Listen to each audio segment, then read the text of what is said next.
asalaamualeykum wa rahmatullah taala wa barakaatuhu mbokk yi ñuy déglu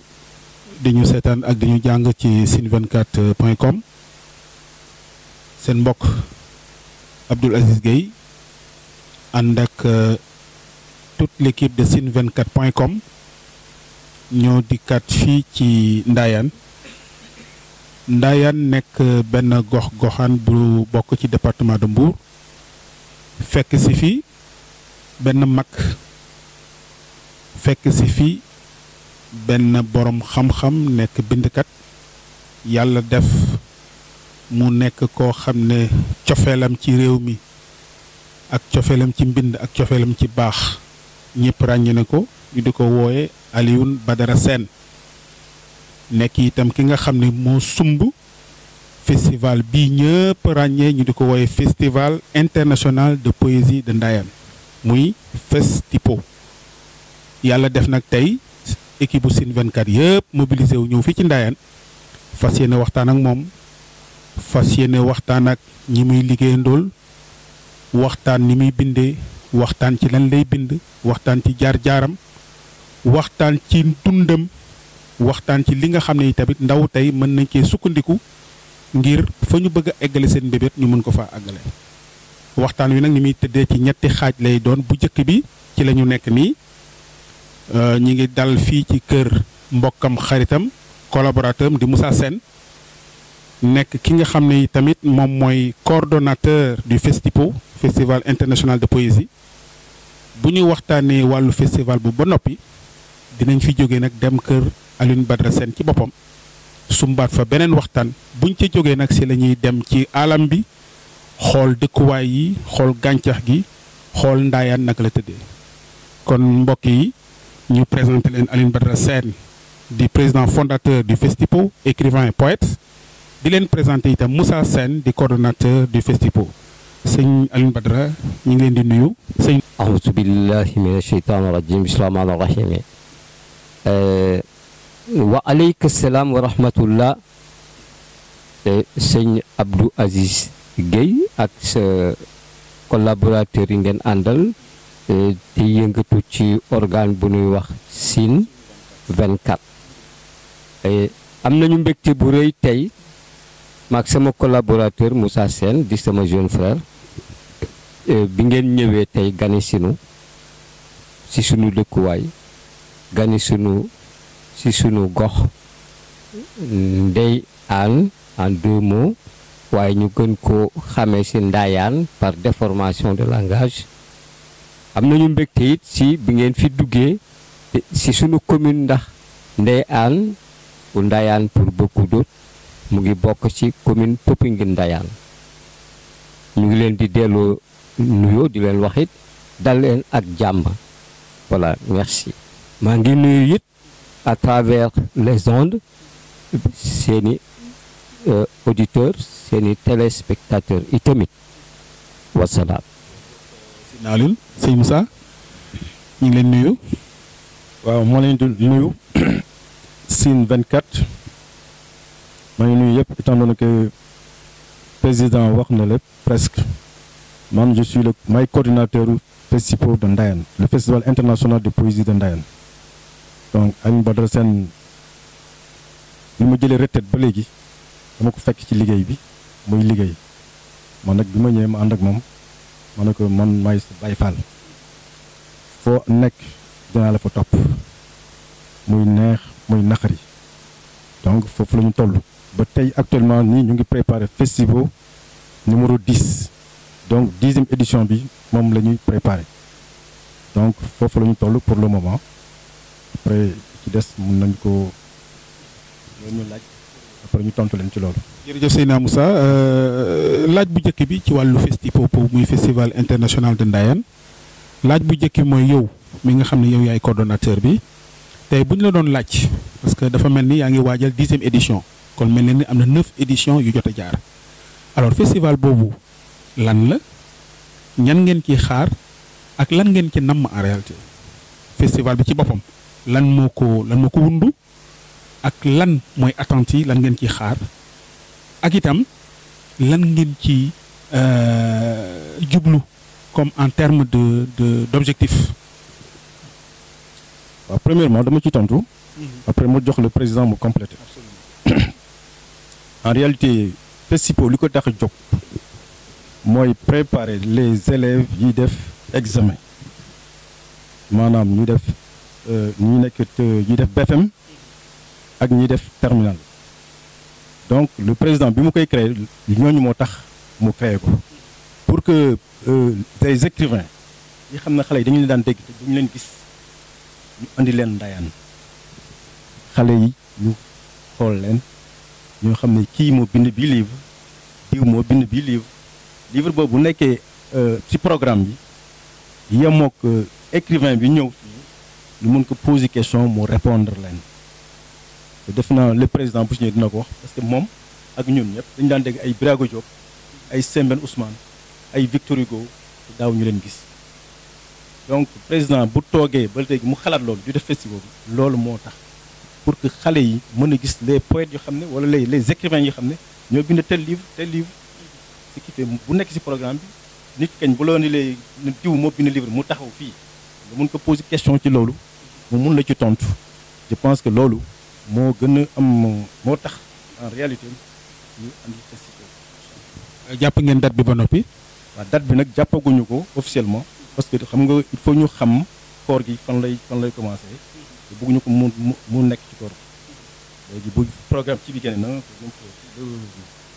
le mois de mai lay nekk mais jàppaguñu exactement date parce que il faut ñu xam koor gi fan la parce que bëgguñu mu yem ak koor gi. Est-ce que coordonner festival bu mel noonu de dimension internationale est-ce que yomb na. est-ce que yomb na. non yombul dans la mesure où amuñu benn ressource amul benn ressource on a fait que se démerder le président man avant may ñëw il a vendu tous ses terres lu mu amoon def na ko ci lu mu amoon rek def na ko ci ba tey fi mu toll donc y a des personnes yoo xam ne ñoo ñu gën a jege peut-être ñooñu ñoo ciy dugal nga xam ne vraiment dañu jàppale. jërëjëf ki doon wax noonu mooy Moussa Sène mooy coordonnateur festival international de poésie de Ndayane këram itam la ñu nekk di amal waxtaan wi Alioune Badara Sène doyen ñu fàttali mbokk yi ñuy seetaan di ñu déglu ak di ñu jàng ci site24.com que ñi ngi Ndayane tey fas yéene waxtaan ak Alioune Badara Sène poète écrivain Alioune Badara. FESTIPO ni ko Moussa Sène waxee sànq. mais liñ ci jublu woon mooy dajale écrivain yi. ñu saafonteeg gone yi jàng nekk en classe d'examen BFM ak bac. bu ko defee ñu mën a jàngatal. téere yi ñu bind. yow nga nekk initiateur bi. ñu bëggoon xam ndax la nga ci namoon yow bi nga koy amal. tey ñu dëgmal 10e édition.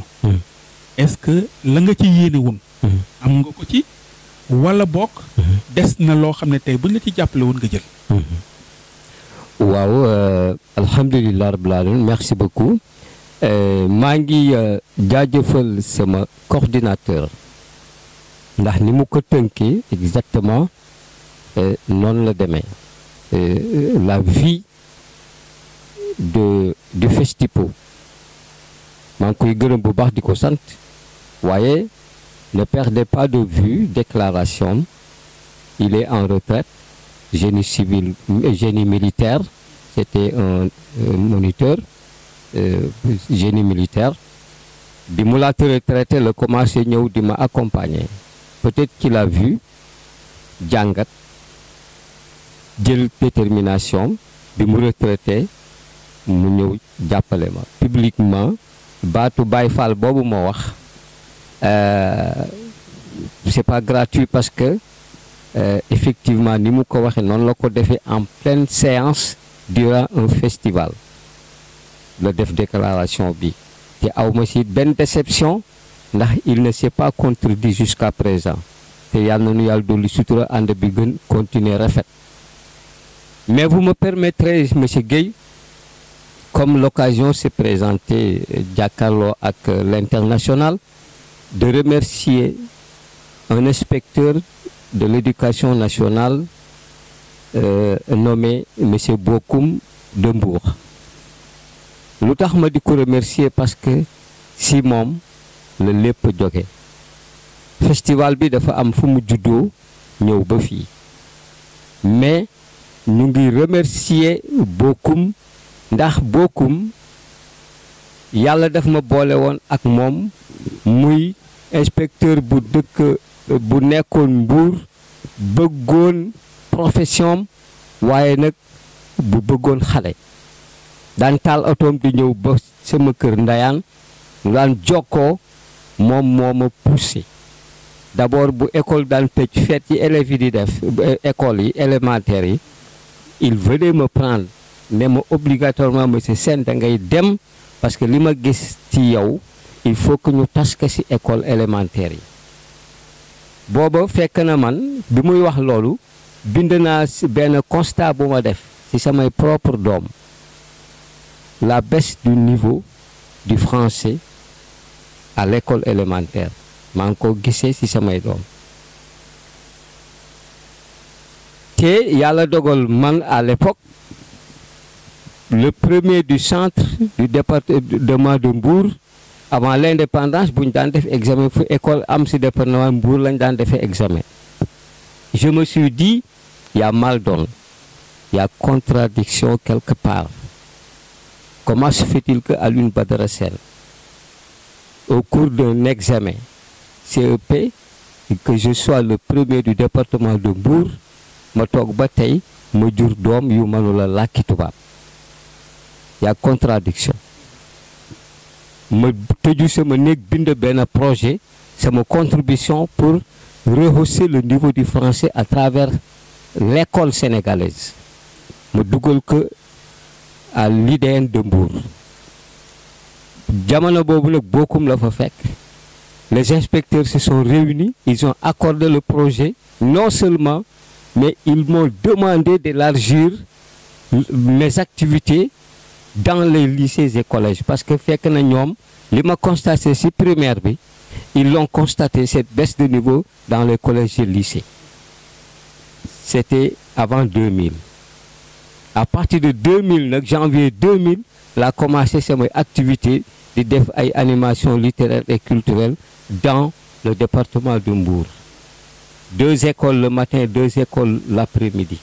CM1 CM2 l'inspection a écrit une lettre circulaire tasque sur les 200 écoles élémentaires du département fu ma fa dem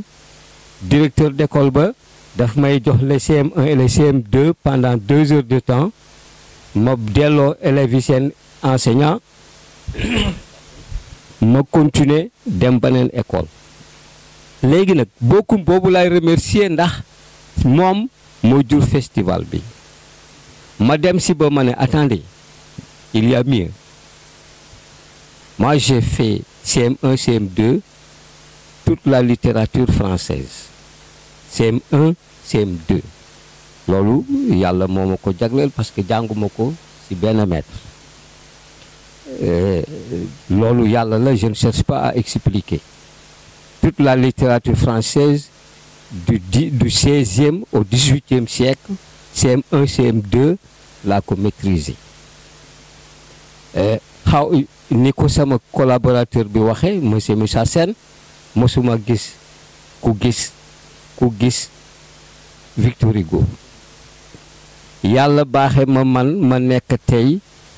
parmi les écrivains l'association des écrivains du Sénégal nekk ku ñuy wax poète je ne sais pas si je suis poète ma ne nag chance ba ma ñàkkoon dama koy lijjantil samay sit ak samay doom def naa examen ba nekk premier du département de Mbour xaw ma kuy La Fontaine xaw ma kuy Victor Hugo xaw ma kuy Diderot xaw ma kuy kii xaw ma kuy kaa mais xale yii di jàng yàlla def seen baay tey wala seen maam nekk parmi les écrivains du Sénégal chance ba ma manqué woon dinaa leen ko créer ci kàttanu suñu borom ma waxtaan ak samay mbokk écrivains vous me permettez de remercier l'association des écrivains du Sénégal les amis que j'ai là-bas saa yu examen di jut je les amène à Ndayane. D'une pierre deux coups, je leur fais découvrir le territoire, mais aussi je permets à mes enfants de serrer au moins une fois dans leur vie la main d'un écrivain. Mais quintessence bi mooy le programme ay ouvrage lañ ciy jàng te parmi ces écrivains là il y a un auteur avec eux. Bu nu ñëwee nag les professeurs yi daan jàngal élèves yi muy dese mokk ki ko bind bu ñëwee dina mën a wax lu tax mu bind ouvrage bii. Élève bu si am chance nag bu ñu la boo dajeeg boobu ouvrage fekk ki ko bindoon a ngi toog la mu la wax yëpp ngay bind di nga tontu ba tontu loo xamee sax jàngaluñ la ko woon sa ouvrage ba parce que boroom a ngi toog. Mais jamono boobu festival bi juddoogul woon de dama daan def rek bu examen yi jub j'amène mes amis ñu def fii samedi dimanche ñu ñibbi ma tuddee ko veillée poétique mais nag le ministère de la culture m'avait beaucoup aidé. C'était du temps de Abdou Diouf ñu dem si ba nga xam ne le ministre de la culture si boppam la meñam si la turu festival jógee parce que dañu si dem ba monde bi ñëw parmi les écrivains à Ndayane aide bi ministre de la culture di joxe daf si dem ba mun a ma mais monsieur Sène lii dootul veiller il faut changer la formule parce que le monde qui vient là de samedi dimanche ñu ñibbi il faut changer la veillée. Ça c'est un festival. Ce monde-là c'est un festival. C'est pas une affaire d'une nuit. Si la ñu xelaat jeudi la ñuy ñëw vendredi samedi dimanche muy 4 jours ñu tuddee ko festival international de poésie parce que il y a les écrivains du Sénégal qui viennent mais il y a des écrivains d'autres pays qui viennent. macha allah macha allah voilà fa la juddoo nag ba fii. macha allah doyen Alioune Badara Sène ñu fàttali ñu ñuy seetaan di ñu déglu ak di ñu jàng ci sen24.com que tey ñu ngi fii ci Ndayane kër Moussa Sène mooy coordonnateur festival international de poésie de Ndayane. benn étape la rek ci ñetti étapes yi ñu fas yéene def ndax bu ñu fi jógee dinañu dem kër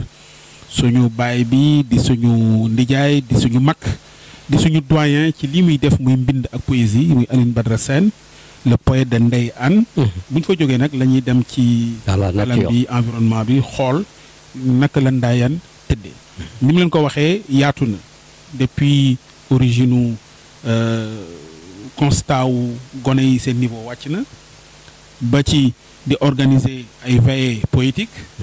ba am ci ku baax ku iñaanul di ministre de la culture xamal la ne veillée dafa ndaw léegi nañ ko tuddee festival donc indil nañu historique festipo léegi ñu bëggoon xam festival bi naka lay tëddee maanaam le contenu waaw bu nit ñi ñëwee alxames toog ba dimanche contenu bi lan lay doon ak itam nga profité waale wax ñu ci biir poète yooyu di ñëw ak bindkat yi ñan nga ci mës a ràññee ñu ñëw nekk de dimension internationale ba daal mu doon fierté yow dëgg-dëgg tubarfakalla waaw monsieur Guèye balaa maa dugg si ñooñu sax di wax naan kontaan naa si ñoom mais pourquoi pas ma wax si yow ma yow sa ñëw kay bu may wax si ñëw kan laa kontaan si ñoom alors je commencerai par monsieur Guèye waaw parce que gis naa li ngay def à travers le net d'ailleurs monsieur ñëw tey loolu la donc quand je commencerai par votre présence du ma la tëb di wax keneen voilà donc effectivement ñi fiy ñëw parmi les écrivains, si je retiens bien votre question, parmi ces écrivains qui viennent, il y a, comme un hélas, si poète au Sénégal,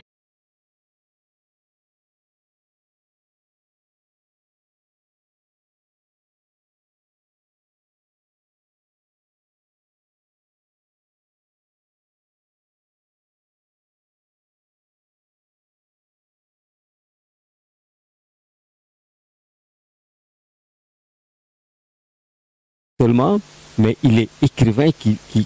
te fait des polars, des romans policiers. Voilà,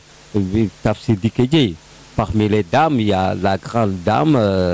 Fatou Yeli, hein, Fatou Yeli, Koli, Madame Koli, et éducation, elle est là. La dame qui est dans l'informatique là. Bon, j'ai oublié son nom du Nigno, mais pour te dire, mon cher ami, tous ces écrivains de Nigno, Boudé diaspora bi, comme elle Bakary Goudiaby, c'est un journaliste à Lyon. Il vient, d'ailleurs il est là, semaine prochaine il sera ici, parce que comme nous l'avons dit, on prépare la 10e édition au mois de mai 2020. La prochaine rencontre, c'est justement dimanche prochain. Monsieur Bakary est déjà là. Donc il sera présent. Voilà. jërëjëf Alioune Badara et tant d'autres. Au Canada, dafa am ay écrivains yu fay jóge di ñëw.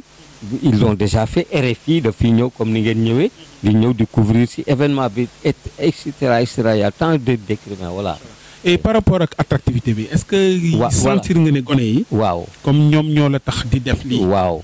ndax ndaw ñi waaw nekk en classe d'examen BFM terminal waaw ñeneen sax ñu mel ñu nekk yeneen niveau yi waaw est-ce que sentir nga ci ñoom engouement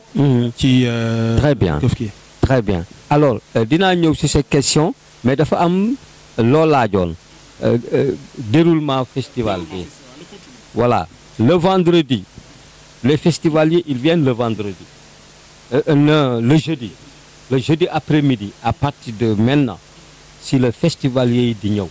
point de chute bi vous me permettez de remercier monsieur Ousmane Sow c'est le directeur de l'école Tilène Ndayane lui c'est le chargé du prix, c'est le superviseur du prix littéraire dans le festival. Alors dinaa si ñëw si kanam mais son école mooy point de chute festivalier yi ku ñëw rek xam nañu déjà ñoom le lieu 16h fu mu jotee les festivaliers débarquent à Ndayane direction l'école Tilène Ndayane fekk fu seen moroom yi alors fa la ñuy nekk di accueillir festival yi ba 18h 18h30 19h le jeudi même bu ñëpp ñëwee nag ñu def benn allocution foofu directeur bi Sow dalal leen ainsi de suite véhicules yi commencé leen nag jël yóbbu leen hôtel yi ñuy dal voilà alors le jeudi vendredi déroulement au festival bi alors il y a un café littéraire dans les collèges dans le lycée si il y a waaw am na benn association wala boog benn groupe d'enseignants oui bu créé benn concept tuddee ko le café des amis de l'école jaajëf oui café des amis de l'école oui loolu benn scoop bu ndaw la waaw bëggoon bërëxal voilà amul dimanche lay tàmbali inchallah waaw vous êtes invité d'honneur macha allah jërëjëf waaw nga dikk ci inchallah waaw dinañ ci waxtaanaat ma xam ko doon voilà donc déroulement wu festival bi mu ngi démarrer le vendredi matin vendredi nag dafa xat ndax juma bi mais le café littéraire c'est toute la journée donc dans un collège de préférence le collège de Ndayane collège boobu nous avons le chargé de la cellule scientifique du Festipo, monsieur Emmanuel Mago Faye de l'université Cheikh Anta Diop, qui anime ce café littéraire. Alors, donc, il y a ça, et toute la journée. Il y a aussi visite d'établissement le vendredi, parce que nous éclater les festivaliers. Ni dem au collège, ni dem au lycée, ni dem fenen, ainsi de suite, parce que nous voulons au maximum élèves yi fu ñu mën a nekk ñu profité ci festival bi ñu fekk leen foofu nag groupe bu dem la nga fay fekk c'est ça que la réalité que tu vas vivre bu dee récital lañ fay fekk bu dee exposé lañ fay def mais bu ñu demee daal yor nañu seen autonomie bopp programme bi dans l'ossature générale la ñuy suivre mais bu ñu demee sur place ñu recevoir leen élèves yi toog ñu waxtaan la fay judd nag si la ñuy parce que nitu expérience la ñu voilà lu fa nekk rek ñu développé loolu. ñu fàttali mbokk yi ñuy déglu di ñu seetaan ak di ñu jàng ci site 24.com que yéen a ngi seen émission découverte dañuy dem ci nit ñi nga xam ni ay talent lañu, nit ñi nga xam ne yàlla am na lu mu leen baaxee ci domaine d'activité bi ñu ne. tey nag ñu nekk fii ci Ndayane seet si suñu doyen Alioune Badara Sène ku ko déggul ku ko gisul xam nga ko wala boog dégg nga turam mu nekk ki nga xamante ne moom mooy président fondateur bu festival international de poésie de Ndayane. nekk itam koo xam ne bindkat la bind ay taalif yu bare. d'ailleurs mi ngi tuddee boppam le poète de Ndayane. nekkul moo ko tuddee boppam mais nit ñee ko ràññee ci moom. parce que c'est un poète reconnu et avéré. ñu fekk si ko nag fii tey ci kër Moussa Sène di coordonnateur u festival bi bu ñu fi jógee soog a dem këram moom Alioune Badara. bu ñu fa noppee nag si la ñuy dong soog a dem ci environnement wu Ndayane. doon Alioune Badara benn constat la ñu def. li ngay def. dafa mel ni benn pierre benn xeer bu jamandoo picc yu bari la. macha allah. yaa ngi yëngu ci wàllu xarala. yaa ngi yëngu ci wàllu dabaatal gone yi seen niveau bu wàcc. kon loolu ci wàllu éducation la dellu. yaa ngi yëngu ci wàllu dundal caada. ndax Ndayane mel na ni léegi dugal nañ ko ci sur le plan international ci festival yi ëpp solo ci àdduna. merci. kon li jaadu. mooy ñi nga xam ne ñoom la yàlla dénk réew mi. te ñu war ko doxal. ñu gis ku mel ni yow. ak li nga ciy sonne te mu mel dama fort sànq ci. Moussa Sène mu mel na. dem nga bay jël sa alalu bopp. di ko ci def rek ndax cofeel boo am ci li ngay def. est-ce que gunge bi ñu la war a gunge ci ay moyens. est-ce que sentir nga ko ci ñi nga xam ne ñoom la yàlla dénk tey. ñu ngànk réew mi. waaw jërëjëf monsieur Guèye sa laaj bi c'est pertinent et am na solo j'aurais aimé ne pas y répondre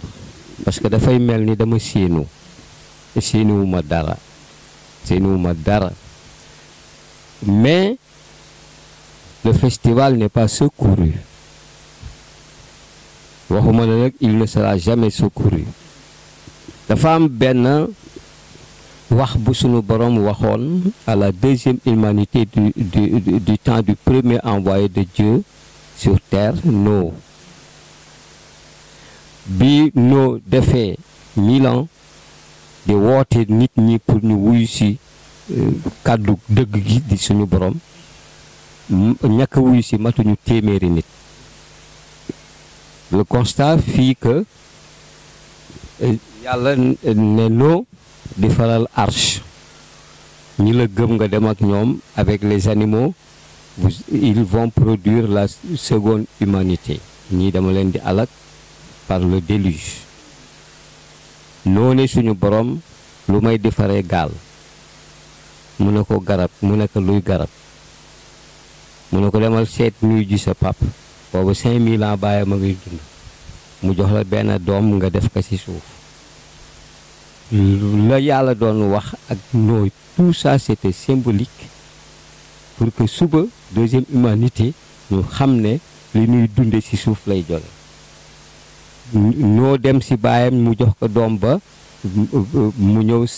dugal ko ci biir suuf ne ko yàlla waxee doom bi jebbi ñu jële foofa ne bu ñuy dund li ñuy lekk te mu sell ci suuf lay jóge may ma tuuti rek foofu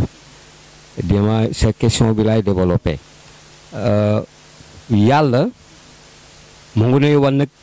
comment on va travailler la terre parce que ba mu sampee ba mu defaree doom ba sa suuf à l'instant ñu gis suuf si di craquer am germe bu génne léegi yàlla à partir de cette trace de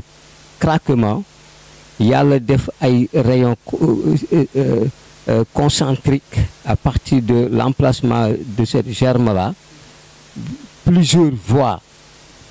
à des centaines de mètres yàlla wàcce benn toq ndox une goutte d'eau tracé yooyu yàlla def sur le sable ndox mi di dawal topp sillon yooyu yàlla war nu fa lan mooy irrigation premier système irrigation sur la terre juddoo foofu léegi nag tous les 5 mètres même germe bi juddu tous les 5 mètres en moins d'une minute nous étions au centre d'une zone inextricable d'une jungle étroite à cause de cette forêt d'arbres léegi nag ba lépp matee njoolaayu garab yi ak rëyaayu garab seen diamètre ça fait plusieurs mètres de diamètre yàlla noo ne yàlla waaw lii naka laa si def ba di far si gaal yàlla ne ko da nga koy daaneel mu ne lu aw ma uti aw ma dana muy daaneel yàlla nekk lii naka arraché garab yi di sol du yow waaye da ngay commencé ça veut dire que boo laa séenu ndimbal feneen suyel d'abord si sa laaj bi nga doon laaj loxol borom foofa la ndekee ñi war a daaneel garab yi yàlla dafa créer solution problématique gu daaneel garab yi démb avant nous yàlla ne non jéemal rek waaye ñiy boddi garab yi ñu ngi ci sa wet dañuy nelaw te noo ñii la mox baayam gisuñu fi keneen ku dul si ñëwaat yàlla nekk ñi koy jebee ngi tëdd dañuy nelaw yaa ngi toog ci weewu tànk kenn noo tëb foogoon ne aw tund la ndekee weewu tànk la ba noo tëbee wàcce mu ngi ci weewu baaramu tànk bi di yëngu foo ko jóg ni ngay téye benn reenu tomate ni nga koy téye nii di boddi ces géants là benn pouce ak benn index la ñuy téye garab gi buddi xoppi sànni noonu ne leen doucement le chantier est ici pour ñoom ñu ngi koy teg nii ndeke ça fait plusieurs centaines de mètres noonu leen mais doucement on est là vous voyez la dimension c'est dans l'entendement de l'individu mais pas chez Dieu hier aujourd'hui et demain c'est dans l'entendement de l'individu mais pas chez Dieu les problèmes c'est dans l'entendement de l'individu mais pas chez Dieu Dieu c'est un ensemble de solutions à tout waaw donc leçon ba yàlla waxoon noo moom lay wéyee seenu ma ndimal si kenn dina fekk agir fu ndimal jóge nag ma xam ne c'est un acquis yàlla baaxe woon ma fi nag ay terrain te man sama dund yëpp mooy sama ay moroomi doom seeni avenir mu jaral ma nag fa ma jëm am samay benn xarit naataango yu bokk ak man gis-gisu fa nu jëm pour xale yi mu jaral ma man mooy jël sama terrain di jaay di investir boo invité nit mu ñëw dafa war a lekk war a naan war a bég war a mën a nag jàkkaarloog xale yi wax leen nag li tax ma indi leen voilà. macha allah waaw macha allah dafa mel ni ci wàllu festipo bi liñ ci jot amas néew doy na sëkk. macha allah doyul sax. macha allah mën nañ ci yemagum foofu. waaw àdduna yëpp xam ni Sénégal yëpp xam ni fii ci Ndayane. am na événement bu fi am ñu di ko tuddee festipo. festival international de poésie. képp koo xamante ne mbind intéressé na la. képp koo xam ne taalif intéressé na la. képp koo xam ne taseeg ñiy bind. intéressé na la. képp koo xam ne yaa ngi jàng nekk en classe d'examen. am yu la lënt. ci auteur bi ngay jàng mën nga ñëw fii. ci festival international de poésie. au mois de mai la de. mois de mai boo jàppagu leen date bi. non parce que foog ñu xool kon ñu xam ne daal ñu intégrer seen agenda ak seen calendrier. Ndayane at bu yàlla sàkk. am na festival bu fi am. te amal na solo ñëpp. ñi intéressé ci poésie ñi intéressé ñi bind ak gone yi nga xam ne dañuy jàng. mais nag man laaj bu mujj bi. balaa ñuy dugg nag ci xóotal mooy wàllu promotion événement bi. waaw est-ce que yaakaar ngeen ne support yi ko war a jël yëpp. ba siiwal ko. est-ce que saisir ngeen. tout de suite non y a pas assez de support moo tax sama remerciement à travers Sine 24 c'est pluridimensionnel ndax seen déplacement ak it seen amour de ce que vous faites ak it seen vision futuriste waaw parce que bu nga ak gëm bi ngeen gëm li ngeen di def nii xam nga yéen a ngi yenu naaj bi kenn yëgul kenn tu gaañaa nga toog seen kër di naan ataaya yéen ngeen yenu naaj bi di taxaw si koñ yi naan waa ànd fan la poste de santé Ndayane bi booba nit ñaa ngi naan seen yu sedd seen kër dañuy jekki rek taal seen ordinateur wala seen ñu gis li ngeen di def te booba xamuñu li ngeen daj doomu aadama dafa war a moytu consommation du produit fini produit fini boo ko laa consommé pose-toi quelques questions lii fu mu jógee ñàkk a daaneel lu ñu daj mooy lii. Donc je vous remercie mais la couverture médiatique ba sa war c'est loin de suffire. léegi nag laaj ba nga laajoon aussi si cible yi non cible yi parce que nous ciblons mes amis et moi la jeunesse l'éducation am nañu gëm am nañu xam am nañu gëm l'impact de ce festival mais dafa des parce que ñun maak le coordinateur ak ñi mel ni ñun suñu collaborateurs yi xoolal le président de l'association des professeurs de l'Afrique de l'Ouest et de l'Océanie, M. Baytir Ka, chaque réunion, il est là. Baytir Ka, l'association des professeurs de l'Afrique de l'Ouest, il s'appelle Baytir Ka. Chaque édition, il est là. C'est le parrain à vie. La réunion du 8, il sera là, Inch'Allah. Mais kooku lu tax loolu c'est parce que bu amoon lu ko gënal képp kuy doom di yor crayon ak feuille bu festival bu jotee nga ñëw parce que c'est de son intérêt. kon bu téeméeri xale ñëwee doyalunu bu junniy xale ñëwee doyalunu duñu mos a doyal si ñiy fekk si festival bi voilà. jërëjëf doyen Alioune Badara Sène waxtaan wi am na solo. macha allah festival baa ngi noonu na ko ñëpp yëg. na ko ñëpp xam na ko ñëpp intégré. ba bu jotatee fépp fu ndongal daara ne fépp fu nit koo xamante ne safoo nga bind ak taalif nekk nga ñëw fekkee si ko ndax c'est des moments très forts de poésie. donc ñi leen di ñaanal yàlla. amiin yàlla saxal ko. amiin yàlla yokk leen may doole. ba fu ngeen bëgg mu àgg fa yàlla àggale ko fa. man itam boo ma santee. non damay sant gërëm sama administrateur. attends boo laa tëj foofu si volet bi boo ko laa tëj. man damay tàggu sama collaborateur. parce que groupe la boo xam ne ku si nekk la nga yëngatu yaa nga say yëngatu librement. on coordonne après parce que réunion bi nu koy préparé mu ne ma waa grand ba ma nekk bu ma neeti grand tu es le coordinateur fais ce que tu as à faire réunion bi date bi ak affaire gars yi moo touché ñëpp comprendre alors léegi dama koy ñaan moom monsieur le coordinateur bi dara nekkagul tu as reçu chez toi Sine 24 bi dara nekkagul tu as reçu Sine 24 mais parmi les acteurs de la 20e édition que penses-tu de Sine 24 pour média bi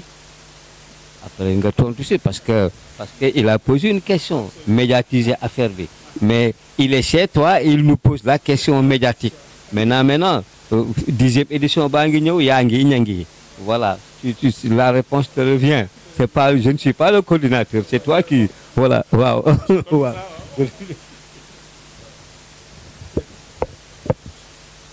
Donc comme le président dafa posé question bi il m'a interpellé quoi léegi monsieur Guèye à partir de l'instant même bi ñuy wax nii vous êtes invité d'office de 10e édition du Festival international de Ndayane pour la couverture médiatique. Voilà. Et man itam damay delloo sama administrateur la àndal parce que ñun bu ñu amee ko am solo koo xam ne dañu ko war a interviewer équipe yëpp ay déplacé wu. sant ak ngërëm bi ngeen ma jox sànq dama koy delloowaat administrateur u site bi gone la il est professeur ndaw la d'accord mais xam na li mu bëgg am na lu mu bëgg itam am na lu mu yéene Sénégal parce que ñun suñu philosophie mooy dañu jàpp ni dañoo jàpp lu bon maa ngi la koy wax sànq jàpp lu ñaaw ba buñ ko defee wala ñu sos ko barab ñu vulgariser ko ba am ñu jàpp ne lu baax amatul ñun nag ñu ne dinañ fexe ba fépp fu lu baax am dinañ dem jëli ko wan ko nit ñi ba ñu xam ne ndeke lu baax mi ngi am ba noppi donc man itam maa ngi remercier sama administrateur parce que fu mu ko ne nañ dem rek mënu ma jógal il n'hésite même pas. jox nañu suñu accord de principe parce que itam loolu moo ñu tax a jóg donc fu ñu gis lu baax ñu jàpp ci duñu yàqal dara defe naa c'est bon ah. alors laaj bu njëkk bi Alioune Badara wala da nga bëgg ñu bàyyi ba dem ba kër ga wala ñu.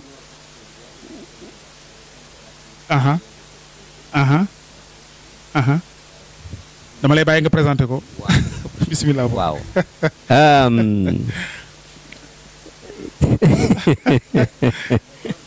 Voilà.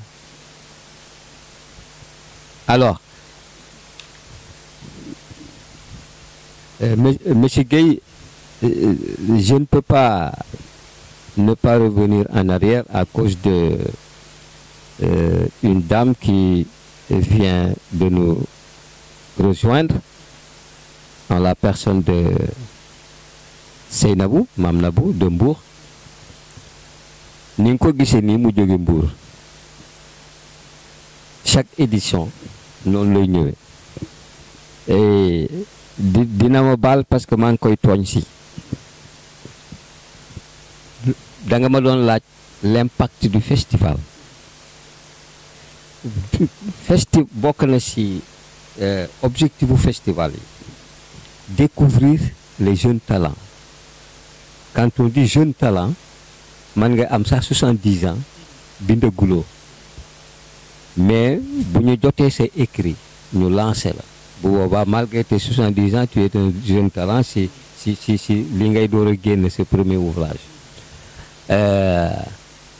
Est-ce que c'est osé de dire Mam Nabou est un produit du festival? Est-ce que c'est osé de le dire? Mais xam naa ne bokk na si li ko lancé parce que bi mu fii ñëw mën naa wax ne c'était une fillette boo ko tendre micro bi sax buy wax la nga ñu day tuuru mais alhamdulilah jig na festival bi jig na ko depuis lors nag membre à part entière la du festival. Voilà. Talent la boo xamee ne dafa caché wu woon mais léegi kenn dootu ko présenté moom mi li tax mu nekk talent man dama liiruma dama ko déglu mu wax benn poème ndekee man impression bi ma am bi ma liiree poème j'ai failli lui dire si gindigaali waaye nag am na quelqu'un qui a été plus osé que moi, Mamadou Samb mu ne ko mais ma fille si gindigaale mu ne ko si kan mu ne ton papa mu ne ko non sama papa de seedewul mais sa plume est tellement perspicace mais ni mu bindee tubaab dañu foog ne baay am dafa dee si ngay sentir sentiment bi xale bi am ni mu amee doole si baay ñun nag le festival looloo ko tax a jóg te ni muy def si écrivain yi noonu lay def si plasticiens yi day feeñal des plasticiens day feeñal des sculpteurs feeñal nañu benn xale boo xamee laa jël Moussa il est de Saint-Louis xamuñu ko guddi xamuñu ko bëccëg mais feeñal nañ ko fi benn édition def naa 5e édition bala xawma ma ne que quand tu viens jeune homme fais un tableau boo xamee ne buñ ne la réer na doo jooy mais fais le bien mu ne waa baax na tonton dégg naa fa nga waxe mu def tableau bi andi ko à l'hôtel Terre d'Afrique booba ministre de la culture yoonee benn ndaw bu ko représenté mu jël tableau bi jox ko ndaw loolu monsieur Mbaye directeur du livre monsieur Mbow mais xale boobu mu am benn concours international d'art plastique à Monaco yàlla dogal nag mu bokk ci ñi nu yónni yi ñu yebal mu dem alors le gosse bi résultat yi génne devant le roi le gosse était 3e ma ne ko non bul jooy tu es premier c'est parce que tu as la peau noire tu es premier donc rôle festival bi feeñal des jeunes comme ça mais amul suivi parce que bi xale bi jógee Monaco di ñibbisee mu wàccee avion ñëw jël oto dugg Saint-Louis muy buuxante gars yi si Ndiaga Ndiaye yeeg taxi këb toog ab maire recevoir kenn reçoit il est tombé dans l'anonymat comme ça anonymat yooyu nag bokk na si li metti le festival waaw pour faire sortir les gosses leur donner une chance de briller à travers le monde voilà nga baal ma. ñu fàttali mbokk yi ñuy déglu di ñu seetaan ak di njàng sine24.com seen mbokk Abdou Aziz Gueye ànd ak toute l'équipe de sine24.com ñoo dikk fii ci Ndayane tey ngir waxtaan ak le poète de Ndeye Anne Alioune Badara Sène waxtaan ak son collaborateur Moussa Sène waxtaan ak ay mbokkam ay am di jàmmam dem à la découverte de la nature mais ci bi ñuy waxtaan la am benn mbokk mu teew maam Nabou Thioub bàyyi li mu doon def yëpp ñëw teew si ngir delloo njukkal le doyen Alioune Badara Sène ngir itamit passion bu mu am ci domaine bi nga xam ne moom la ñuy waxtaanee tey muy poésie elle-même écrivaine elle-même poétesse Mame Nabou parce qu'elle a déjà produit une œuvre d'une dimension extraordinaire Flamme douce alors Mame Nabou ñu ngi lay sant di la gërëm ci teewaay bi ñaar ñetti baat rek balaa ñuy wéyal waxtaan wi. asalaamaaleykum wa rahmatulah Sine 24 asalaamaaleykum tonton Badou tonton Moussa maa ngi leen di nuyu bu baax a baax di leen sargal aussi di jaajëfal aussi waa Sine 24 parce que lii vraiment c'est une innovation de taille parce que ça fait presque des années maa ngi Ndayane mais lu mel ni mosuma ko fi gis donc su ma ko fi gisee dañuy sant bu baax a baax. di ñaan aussi édition festival bi yu mel nii di ci am parce que da koy permettre ñu gën ko relancer aussi di jaajëfalaat tonton Badou bu baax a baax parce que ce qu'il a dit tout à l'heure c'est très vrai parce que bi may ñëw Ndayane sama directeur moom a njëkk a wax da ngay bind am na festival bu fi am soo nga dem après Sow li ma dinaa la présenter tonton Badou après si laa ko gis ñu waxtaan par la suite il y a le festival vraiment non premier jour je pense bien c'était là-bas à la plage voilà donc tout est parti de là ñu dem ba recueil juddu ci ba ay xamee juddu ci donc sant yàlla bu baax a baax di sant tonton Badou bu baax a baax aussi di ko sant it ci taxawaayam biir Ndayane di ñaan daal suñu borom kàttanal ko bu baax a baax ba lépp lu mu ci mébét lu nekk rek lépp sotti incha allah voilà jërëjëf Mame Nabou Thioub mooy auteur wu téere bi di recueil de poèmes ñu tuddee ko Flamme douce qui a été présenté au public c'était l'année dernière c'était au mois de juin